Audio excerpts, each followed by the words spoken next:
Stars shine through the open door as a girl looks back in shock. A small knife sits on the table nearby. A massive figure with curved horns and a fur-lined coat lunges at her, pinning her against the wall. Earlier that day, the village pharmacist is checking on a sick patient. Sina examines the woman's hands, noting the dark spots and internal bleeding.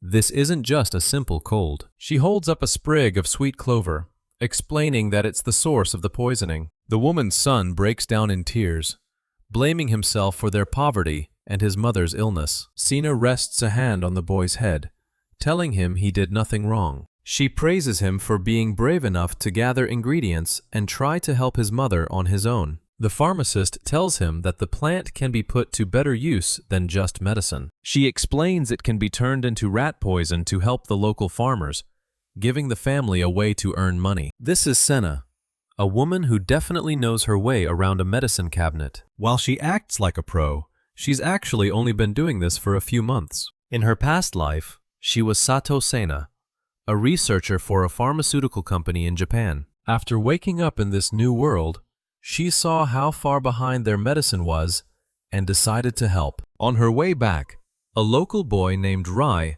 offers to carry her heavy bags. Rai works at the local poultry store and acts as Sena's unofficial helper and protector. He's a bit cheeky, but Sena views him like a reliable younger brother as they walk through the village. She finally makes it back to her quiet log cabin, the only place where she can truly be herself. As the sun sets, she hopes that one day she can tell her friends the truth about where she came from. Deep into the night, Sena continues her research, mixing compounds by lamplight. A sudden creak from the floorboards makes her freeze. A glowing butterfly flits through the air as a massive silhouette looms in the doorway. Sena slowly reaches for her knife, heart racing as the heavy footsteps get closer. The intruder steps into the light, revealing a pair of large curved horns. A tall man in ornate clothing stands before her, surrounded by shimmering butterflies. Sena is struck by how beautiful he is. Suddenly, the stranger lunges forward and collapses right on top of her. Panic sets in for a second, but Sena quickly realizes he isn't attacking.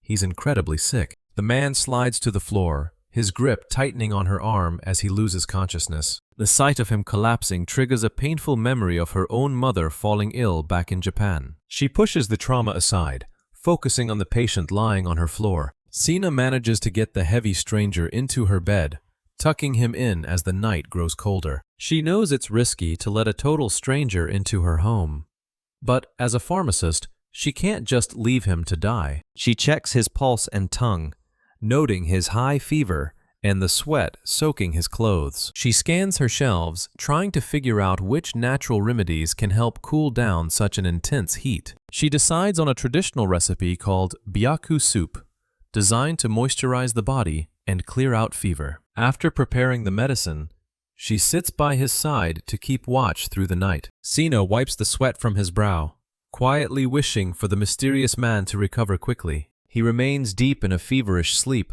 unaware of the woman tending to him. She can't help but notice his striking features, wondering why someone so beautiful has horns growing from his head. Curiosity gets the better of her, and she reaches out to touch his face. In a sudden blur of movement, the man pins her down onto the bed, knocking her bowl of medicine to the floor. He stares down at her with intense, golden eyes. The patient is officially awake. He whispers that he's awake now, leaning in close enough for Sena to feel his breath. She freezes, her heart hammering against her ribs. The man's body heat is intense, radiating through his clothes as he reaches up to touch her face. He tells her he wants to see more of her, his gaze locked onto hers. Sena is completely overwhelmed by the proximity, her face turning beet red as she tries to process what's happening. This guy is way too handsome for her own good. She manages to pull away, her pulse still racing. The mysterious stranger just sits there, looking remarkably calm for someone who was half dead a few minutes ago. The next day, Rai and Jacques drop by her shop. They both notice her flushed face and ask if she's caught a fever herself. Jacques hands over a small, fluffy chick as a gift. He says he made a lot of money from the rat poison she taught him to make and wanted to say thanks. Sina's embarrassment melts away the second she sees the cute bird. Rai just rolls his eyes, knowing full well she can't resist anything small and fluffy. As they leave, Rai asks if she has a patient inside. She sighs, calling him a bit of a bothersome one. She waves goodbye to the boys, clutching the little chick to her chest. Behind her, the door to her cabin remains shut. Inside, the horned man is sitting up, looking much better. He apologizes for being such a difficult patient and addresses her by name, which catches her completely off guard. Sina demands to know who or what he actually is. He just gives her a knowing smile, looking entirely too smug for a guy who was unconscious on her floor earlier. He introduces himself as Dermatitidus, the king of the demon race. Senna's jaw nearly hits the floor. She was just nursing the most powerful being in the world back to health. Dermatitidus says he needs to leave before his subordinates come looking for him. Senna tries to stop him, worried about his lingering fever. With a snap of his fingers, he disappears in a swirl of magic and butterflies. He leaves her with a parting message, thanking her for the care. Just before he vanished, Senna managed to shove a packet of medicine into his hand. She gave him strict instructions on how to boil and drink it. The Demon King actually looked touched by the gesture. He thanked her again, his voice softer than before. He told her to become his dedicated pharmacist. Before she could even process the demand, a magical mark began to glow on the back of her hand. The glowing butterfly emblem settled into her skin. Senna stared at it in disbelief, realizing she'd just been branded by a king. His last words echo through the room as the magic fades. "I'll come again." Senna is left standing alone in her cabin, heart still thumping. She looks around her empty house, the reality of what just happened slowly sinking in. The king of the demons was just in her living room drinking soup. Sina slumps against the wall, muttering to herself that this has to be a joke. Her life as a quiet village pharmacist just got a lot more complicated. She stares at the mark on her hand, wondering what kind of trouble she's just signed up for.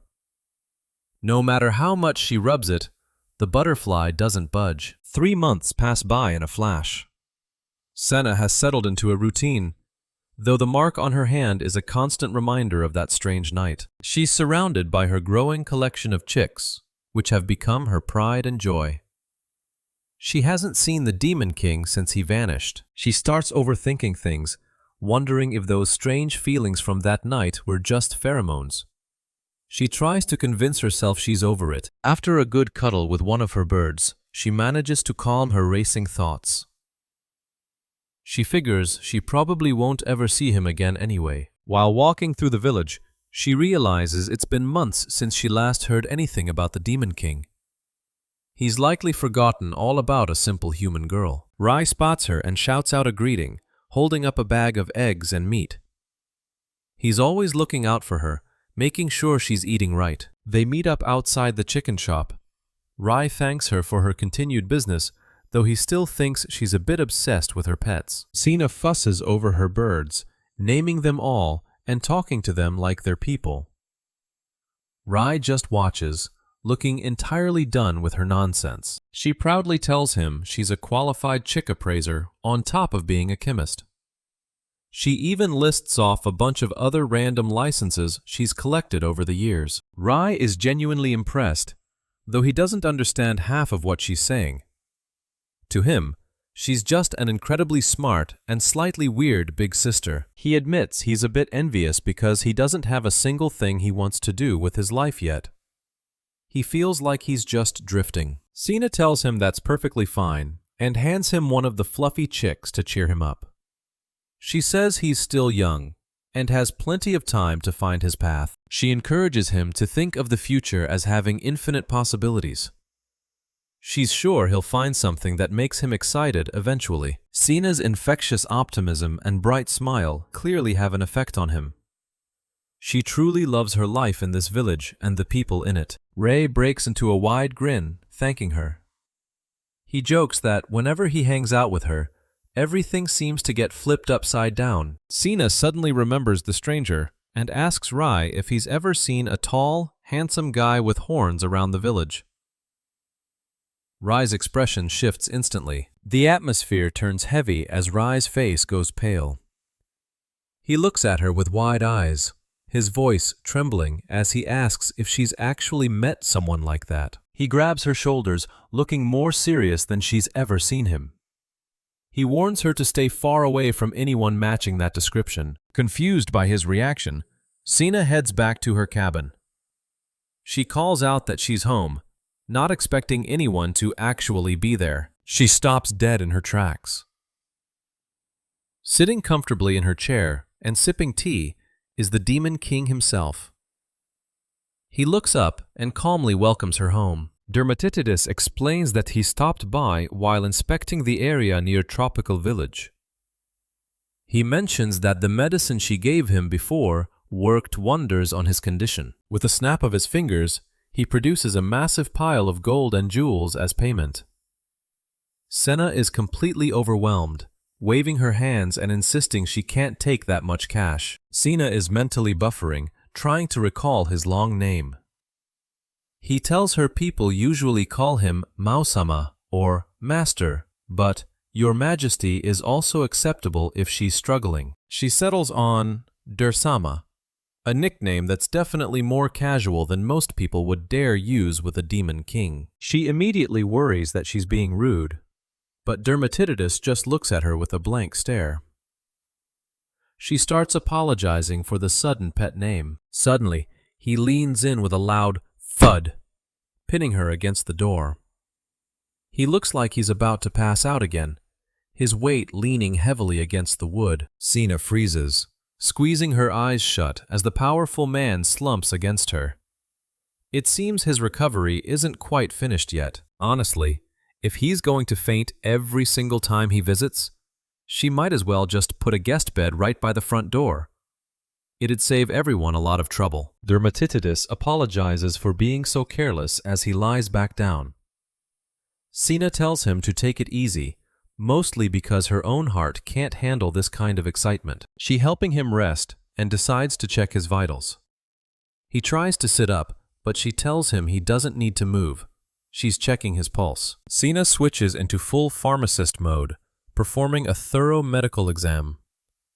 She analyzes his symptoms using traditional methods, checking his vital signs and breathing. He's sweating profusely and feels feverish but cold at the same time.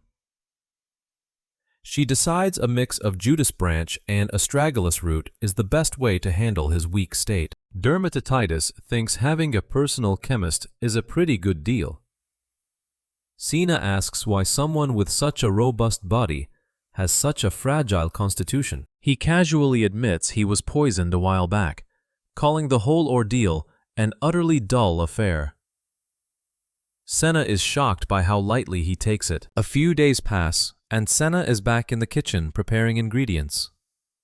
She's focused on her work when a shadow falls over her. Dermatitidis, looking every bit the king in his formal uniform, asks if he should help. Sina gives him a quick, no thanks, preferring to work alone. He crosses his arms and says he'll just wait there then. He becomes a very handsome, very distracting kitchen ornament while she works. He watches her intently while she chops vegetables. It's a lot of pressure, but Sina tries to keep her hands steady and her eyes on the board. Sina finally cracks and asks him to stop staring so kindly, wondering if he's using pheromones on her.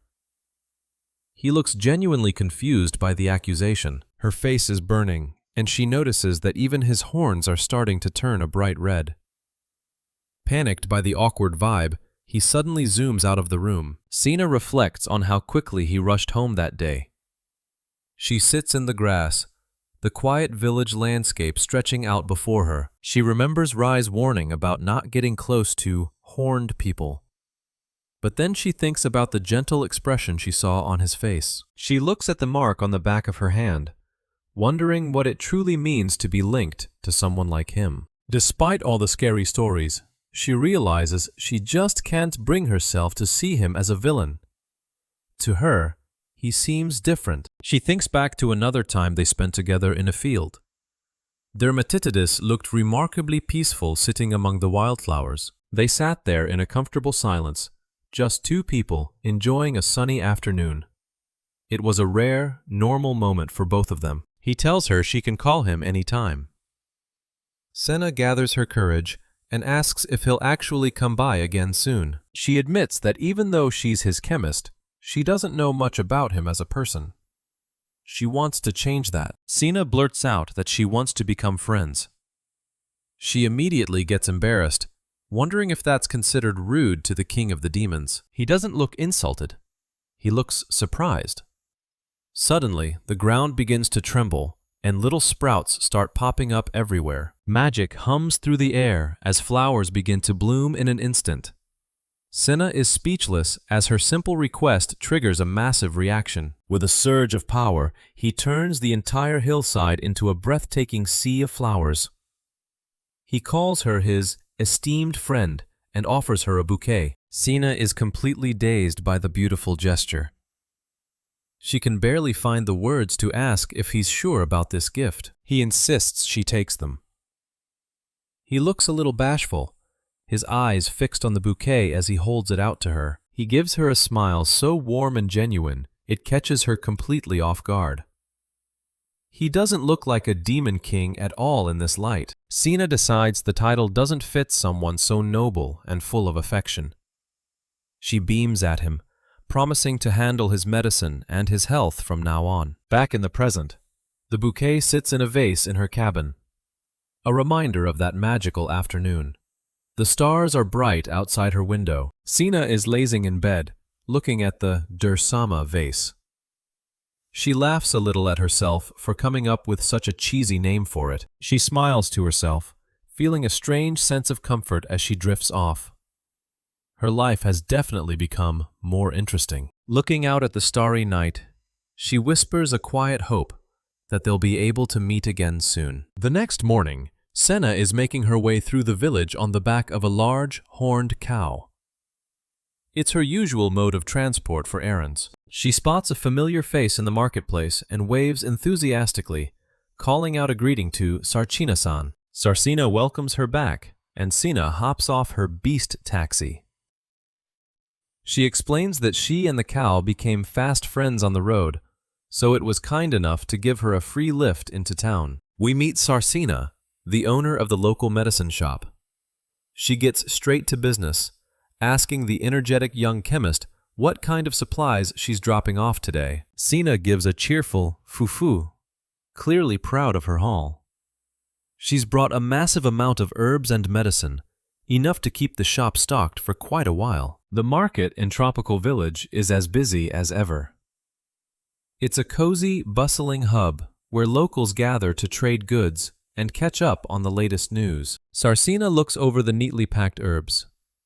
When Sina mentions she brought a 4 gentlemen mix, Sarcina can't help but chuckle at the slightly pretentious name. Sina dives into a passionate explanation of how the mix balances different flavors to revitalizing energy and aid digestion. Sarcina is impressed that she's even coordinating her medicine with the change of seasons. Sina just wants to be a chemist who makes everyone smile. The quality is so good that Sarcina offers to pay 5 times the usual rate for the fresh medicine.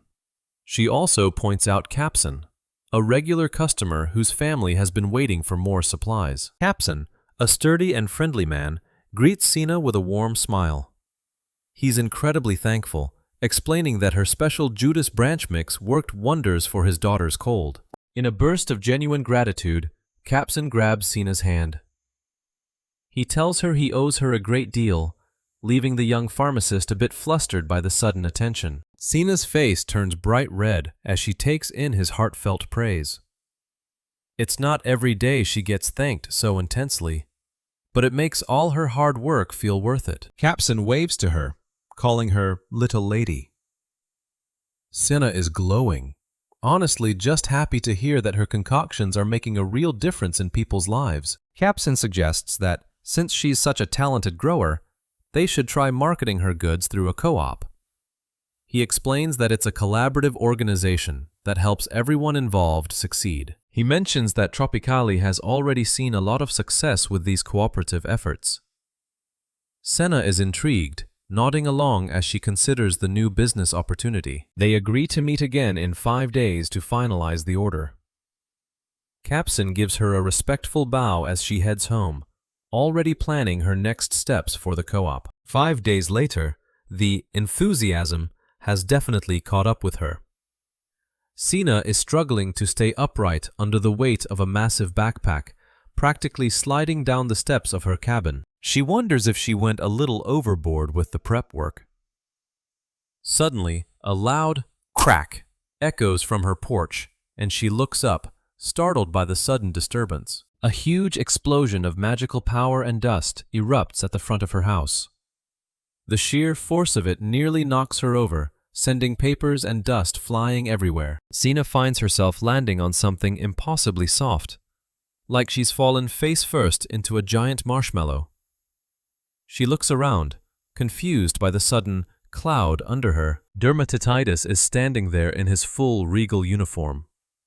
He asks if she's hurt and explains he came for his medicine, but seeing her struggle, he offers to handle his official duties in her room while she's gone. He tells her he'll help speed up her journey into town.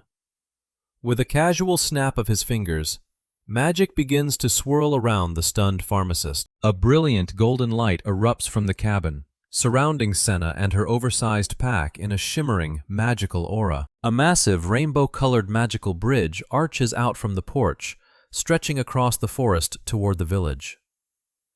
Senna can only stare, wondering if she's dreaming. She daintily sits on the glowing bridge, finding it surprisingly solid. Dermatitis watches with a slight smirk as she tests out the new, much faster commute. Her feet float off the porch as the bridge begins to carry her away. Dermatitis gives her a handsome, gentle smile and wishes her safe travels, leaving Sina completely speechless as she glides into the sky. Senna finds herself sliding down a literal rainbow path in the sky. She's catching a ride on a massive bird made of light, surrounded by smaller ones. She's having a blast, realizing just how wild magic can be in this world. The sparkly trail stretches for miles behind her as she flies over the mountains. The magical taxi ride comes to an end as the light starts to fade. She makes it to the Agriculture Guild building, but she's definitely feeling the motion sickness. A tall, elegant guy named Royce Fonfit Fitra walks up and asks if she's lost. She says she's looking for the guild chief, and he just gives her a knowing smile. Turns out, he's the boss. He's way more handsome than the brawny guy she expected. He leads her inside, smelling like sweet musk and giving off major host club vibes. Sina can't help but notice he's a bit much, but he seems friendly enough. Meanwhile, Dermatitis is waiting at Senna's house with his 3-headed dog. Sarsina the merchant arrives and praises the Demon King for his excellent taste in chemists. Dermatitis admits that just looking at Sina makes him feel at peace. He wants to do something to surprise her and make her happy before she gets home. His horns start turning red as Sarsina realizes he's actually just a big softie. The quiet log cabin sits tucked away in the woods. The Demon King starts channeling magic to give the place a much-needed upgrade. Sarsina stops him, pointing out that fancy diamonds would probably just overwhelm her. She suggests he sticks to the basics, like laundry, mending socks, and fixing the door. He realizes she's right and decides to keep things simple and thoughtful. Dermatitis tells Sarsina to send the pile of luxury goods he bought back to the underworld. Sunset hits the forest as the renovations wrap up. The cabin looks spotless. He really hopes she notices all the hard work. Sina finally makes it home, rushing inside and apologizing for being so late. He says it's no big deal and tells her he's got a meeting to attend. But before he goes, he asks for his medicine, and she hands it over. She watches him leave, still a little surprised by how helpful he's being. She feels bad about keeping him waiting after he did so much for her. That's when she notices the vase on the table has a fresh set of flowers. The floorboards are fixed, and the bed is freshly laundered. She flops down, exhausted. She smiles to herself, finally feeling at home in this strange new world. She sends a quick thanks to him. Back at the castle, he's nervously asking if he did okay. Sina heads into her study to start working on her next batch of medicine. As his personal chemist, she's determined to come up with a proper prescription. He mentioned being poisoned before, and she suspects it's a chronic condition. She compares the quick fixes of Western medicine with the holistic approach of herbalism. She can't manufacture modern chemicals here, so she has to get creative. She's convinced there are natural cures in this world that only she can unlock. She stays up well into the night, grinding herbs and taking notes. She finishes up a row of fresh medicine packs, ready for delivery. She's about to crash when a group of men suddenly kicks in her door. Sina stares in horror as the shadows of several men loom over her. She realizes she has to get out of there immediately. She tries to make a run for it, but the men easily corner her in her own pharmacy. One of them grabs her, muffling her scream. She looks up in total shock as she recognizes one of her captors. It's Capson, the merchant whose daughter she just treated. He looks down at her with a guilty, pained expression. Sina can't believe it. She asks him why he's doing this after she helped his family. Capson tells her they've been following her since she left the agriculture guild.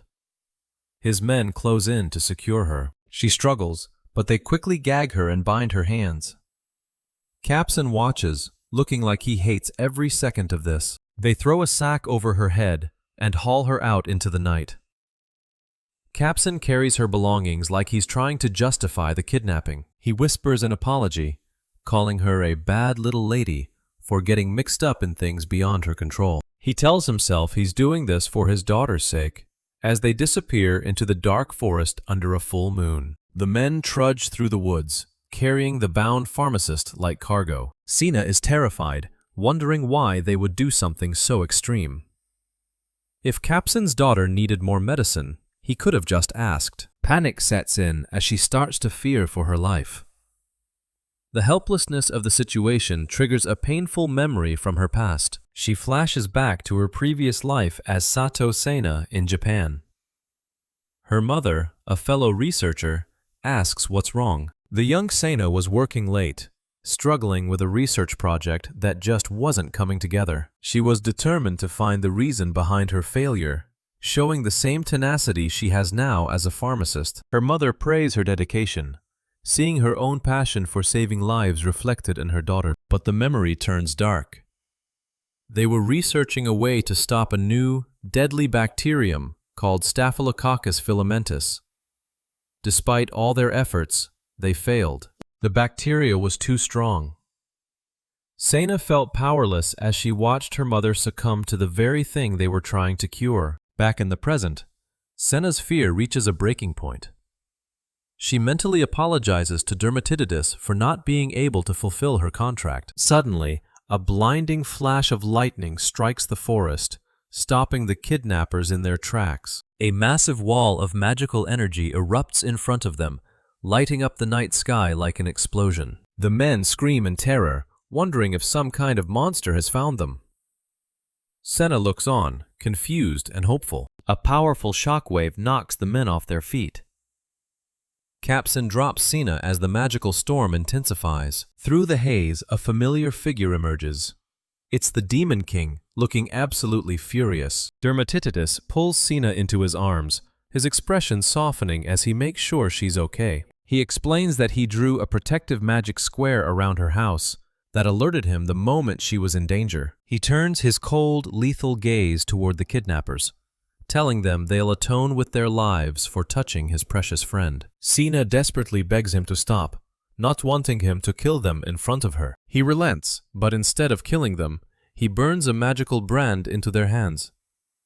He warns them that he'll know if they ever get near her again. After the men flee, he carries Sena back to her cabin and gently sets her down on her bed. He looks away, his voice heavy as he tells her he's canceling their contract. He thinks his presence is only putting her in more danger. Sena is stunned. He tells her he used too much magic and should probably leave before he causes any more trouble for her. He wipes a bit of blood from his nose, looking exhausted. He starts to walk away, but she reaches out to stop him. She hugs him from behind, telling him it's perfectly fine if he's a bother. She wants him to stay because she's here for him too. Later that night, the two of them sit together in the quiet cabin. The moon hangs high over the forest. Sina gives him a bowl of herbal tea, explaining it's a traditional Chinese medicine blend called Gold Thread Detox Mix. She explains that the tea will help cool his body and remove excess heat. He's impressed by her medical knowledge and her skill. She asks him why he thinks he can't be involved with her anymore. She wants to understand the burden he's carrying. He looks down, his expression pained. He's clearly hiding a heavy secret that he doesn't want to drag her into. Sina tells him that everyone has secrets, even her. She admits she's been hiding the fact that she's from another world entirely. She says if he has a wound in his heart, that's all the more reason for her to stay and help heal it. She asks him to trust her with his secret too. Sina looks up at Dermatitis with sincerity, telling him that she views him as a precious friend. She wants to be there for him, just as he's been there for her. Dermatitis is visibly moved by her words. He looks away, clearly emotional, as he admits that his own actions forced others to give up everything. A chill runs down Sina's spine. Sina realizes that Dermatitis was poisoned during a massive battle in the past. She watches him closely as he scoffs, his expression darkening with old memories. He explains that it all began with an event that happened over a century ago. Sina listens intently, realizing the depth of the history she's now a part of. He tells her how the human royal family wanted to subjugate the demons and seize the rich mines of Baltanera. He refused, wanting peaceful coexistence, but his people were too trusting. His desire for peace only led to endless fighting and mountains of corpses. He looks at his hands, haunted by the determination that resulted in so much death. Sina tries to protest, but Dermatitis tells her she's already caught up in this mess. He warns her that she shouldn't even be out of bed yet. He pulls her into a firm, protective embrace. He's terrified that by staying near him, she'll be destroyed by the same forces that took everything from him. Sina looks into his eyes, seeing the immense guilt he carries. She tells him that even if the humans were selfish, he had no choice but to fight for his people. He shakes his head, saying that doesn't change the fact that he's responsible for countless deaths. He's been fighting alone for so long, carrying the weight of an entire race. She realizes he took all that burden on himself because he didn't want his comrades to suffer any more than they already had. The moonlight filters through the trees as she considers his words. Dermatitis closes his eyes, letting out a heavy sigh. Senna reaches out and takes his hand, making a quiet promise to stay by his side. She looks at him with a gentle smile, telling him she will always be his ally. Dermatitis touches his face, clearly touched by her unwavering support. Sina decides it's her turn to be honest. She tells him she's actually not from this world at all. She explains that she used to live in Japan before waking up in the forest of Tropicali. She tells him about her research and her mother, the pain of her past still fresh. Dermatitis listens in stunned silence. He asks her if she's okay, sensing the deep sadness in her voice as she recounts her story. He shares that he also lost his parents when he was very young. He explains that while demons live a long time, it's rare for one to have no living relatives at such a young age. His father was murdered, and his mother passed away shortly after. He looks down, the memory of his isolation clearly still painful. Sina looks at him with deep sympathy, realizing they both carry the scars of loss. She whispers that it must have been incredibly rough for him. He pulls her close again, and this time she doesn't pull away. They find comfort in their shared pain as flower petals drift around them in the night. Dermatitis looks at her with a gentle, sad expression. He tells her that if she wants to cry, she should just let it out. Sina lets out a soft, shaky breath. The weight of everything she's been through finally starts to catch up with her. Rain begins to fall over the cabin in the woods, mirroring the tears that finally start to flow from Sina's eyes. Sina sobs quietly, her hand over her face as she finally lets go of the grief she's been carrying since she arrived in this world. The storm rages outside, but inside the cabin, the two of them are safe and together. The moon is obscured by heavy clouds. Dermatitis sits on the edge of the bed, watching over Sina as she eventually cries herself to sleep. He looks resolved, a new purpose in his eyes. He gently strokes her hair as she sleeps, a soft smile on his face. He's clearly found something worth protecting in this world. He makes a silent vow to himself. He guarantees that this world will be free of danger for her, no matter what it takes. Meanwhile, in a large manor elsewhere, a candlelit hallway is silent. The failed kidnapping attempt has reached the ears of those in charge. Capson stands before his employers, clutching his branded hand. He's furious, demanding they release his daughter now that he's played his part. They inform him the plan was a failure. Royce von Fitfitra looks on with a cruel, dismissive smirk. He tells Capson that the failure was actually part of his plan all along. Royce kicks the desperate man aside as his guards close in. He draws his sword, looking bored with the whole situation. The chapter ends on a chilling note of impending conflict. The cleanup is swift and ruthless. Royce von Fitfitra stands over the bodies of the kidnappers he hired, finishing off the evidence of his involvement with a single slash. He wipes a splash of blood from his cheek, wearing a calm, almost predatory smile. This is the true face of the Agriculture Guild leader. He has no intention of playing second fiddle. His goal is the throne, and anyone else in the way is just an obstacle to be cleared. He turns his gaze toward Sina, who's sound asleep and completely unaware of the danger. To him, she's just another piece he needs to set the stage for his ultimate play.